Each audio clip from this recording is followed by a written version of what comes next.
The adventurous story of Ross Edgily, the man who swam for 157 days.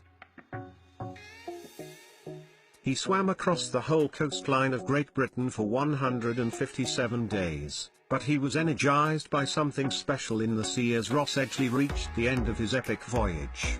Having spent 157 days at sea, 33-year-old Brit became the first athlete to swim across the island of Great Britain. During his final approach to the town of Margate, hundreds of swimmers teamed up with explorer Ross Edgily.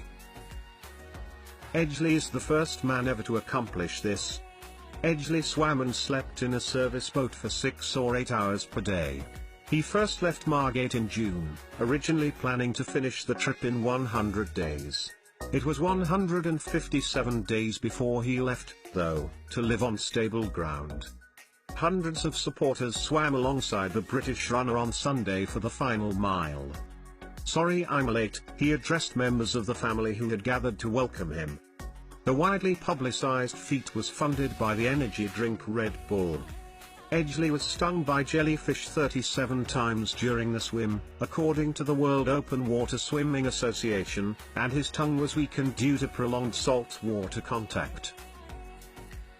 Blue and rotten feet with a disintegrating tongue. The oil on his body that the endeavor has taken is almost incomprehensible. His hands and feet sometimes demonstrated symptoms of what is essential trench foot, the skin rotted by the elements, being in seawater for many extended and continuous periods. He was still feeling salt mouth just a month in. Owing to the dryness of his mouth and throat, continuous submersion of seawater left him unable to chew, swallow or speak. He woke up from sleep to learn that bits of his tongue had broken off and decorated his pillow. The back of his neck bears the scars of extreme chafing caused because of rubbing off his wetsuit.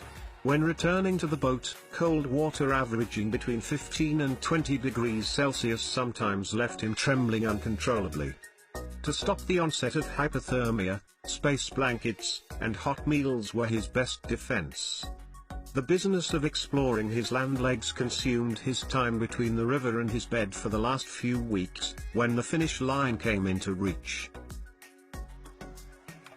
He had nearly actually lost the ability to walk after spending too much time in a horizontal position. He has decreased muscle mass and bone density, as stated by a physiotherapist attending to him. Since then, he has done workouts intended to bring strength back into his feet and calves, pictures of which show him running with the gracelessness of an infant taking his first steps. He broke all records.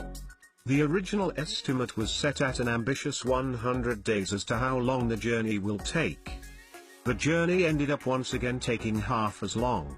Edgily ticked off several notable records along the way. He registered the longest staged sea swim, awarded by the World Open Water Swimming Organization, on August 14. His adventure lasted 74 days. Less than halfway in. It was an emotional fight, as well as a physical struggle. One that few people would even contemplate.